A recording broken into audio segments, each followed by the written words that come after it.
This is my second time now in town. Beautiful city. Obviously, it's been a fun season. Now that I'm a true Nuggets fan, I've been tuning into all the games, and there's really, I don't think there's really one way to define my role. I think it started out as really just a way for me to get involved. Obviously, Tim reached out, which I'm so thankful for. And I'm looking at it as one of the best learning opportunities possible. I'm here to just soak it all in. What was that initial conversation like, and how did all this come about? Yeah, it was pretty casual. Just kind of talking.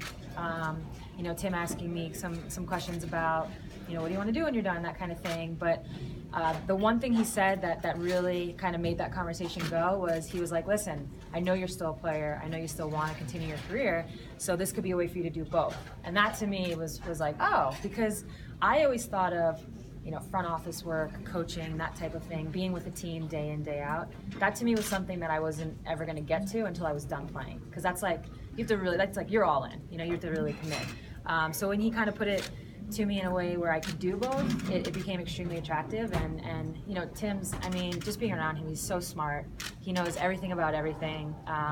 Such a great guy to be around, but also to learn from. So came out here when you guys saw me, whatever that was, like a couple months ago, and the rest is history. So I know you've been out on the road a lot, but what are your impressions of the two-point guards on this team, Jamal Murray and Monte Morris, having played the position pretty darn well yourself? Yeah, well, I think the best thing is that they're different, so they complement each other. Obviously when Jamal's in the game, he's a guy who can clearly put up big numbers in terms of scoring. Then you have Monte, who's, it's well documented, his assist to turnover ratio is insane. And so he's less of a risk taker, but clearly can make big plays as well. And what I like the most, I think, is that they can play together also. It's two guys who can play off each other at times. So I've been impressed. I'm sure you've talked to a lot of people during this experience, but is Becky Hammon someone that you've talked to at all, and with her position and just being in the league already? Yeah, I'm pretty lucky in that I've played against Becky for, I can't even tell you, so many years. She's a really good friend. Same with Tolliver. Jenny Busek, who's with the Dallas Mavericks, was my head coach with Seattle for a very long time, assistant as well.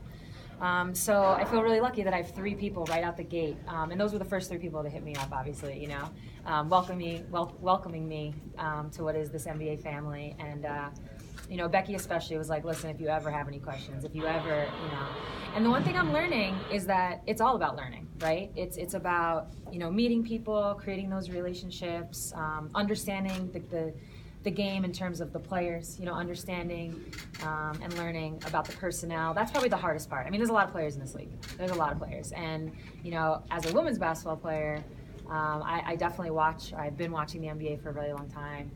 I try to watch as much college as I can, particularly UConn. But I'm not necessarily, immersed the way that you have to be. And so that's one thing that Becky was really kind of, that she pointed out. She's like, listen, the hard part is going to be learning the personnel. So if you ever have any questions, let me know. And that's been great. Is it an exciting process, a daunting process, maybe a little combination? Yeah. It's a lot. Like I said, it's a lot of players, it's a lot of teams. There's a lot of history that, I'm just kind of stepping into now, so I'm having to learn about it.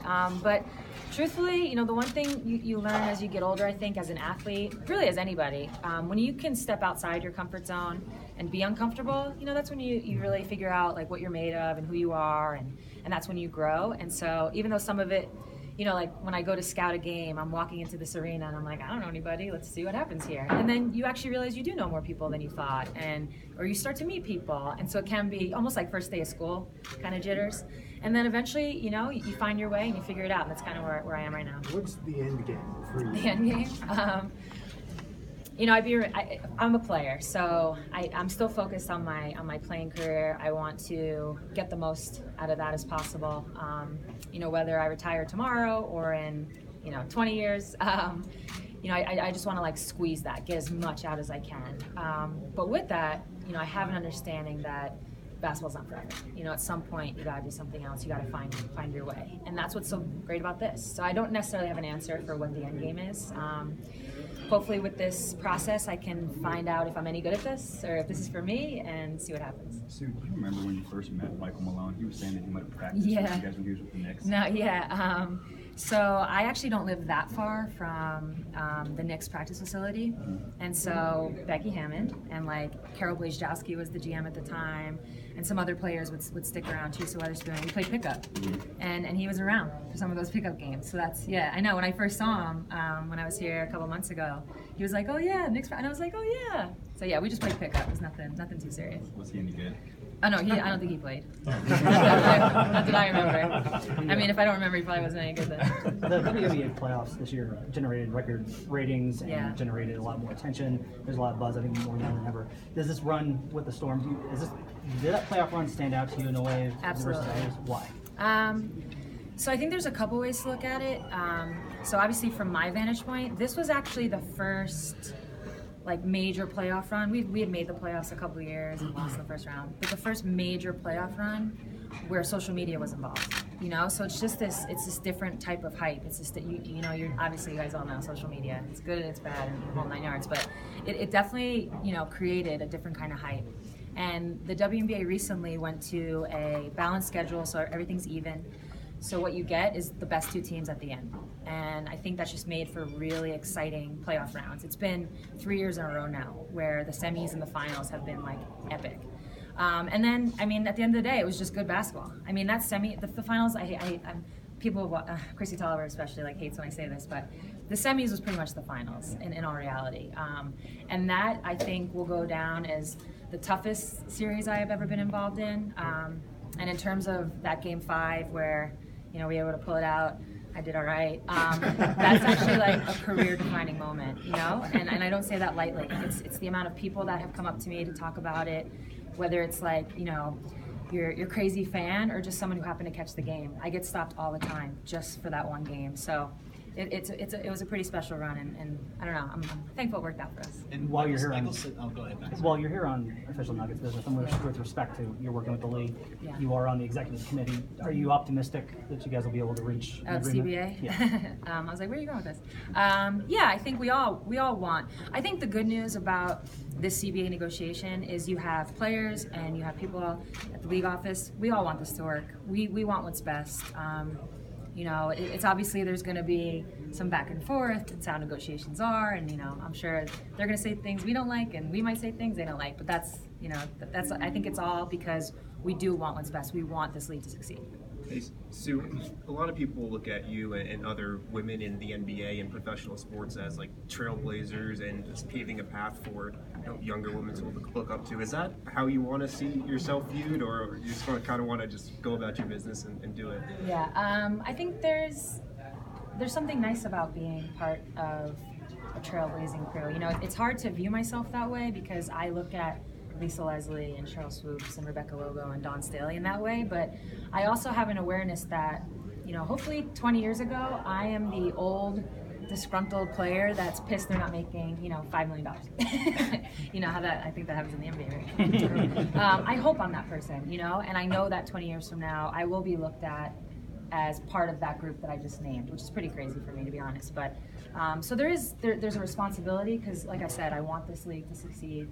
I think we have the best product is we have such a great product right now. I mean, it's the best that I've been in the league for, I don't even know, 16, 17 years. This product, by far the best it's ever been. So with that, it is a little bit of a responsibility, but I think one that we're all welcoming of. And, hopefully, again, in 20 years, I'm really pissed. So at what point did you start thinking that this would be something you would want to do post-playing career? I think this last season, I really had to take on this leadership role. I've always been a leader in some regard, more so by nature of my position. But this year, it was our coach's first year. And so it was a team that we had been together for a long time, but he was new. And so I found myself really bridging that gap and kind of, stepping into this almost like a coach in a way, kind of having to.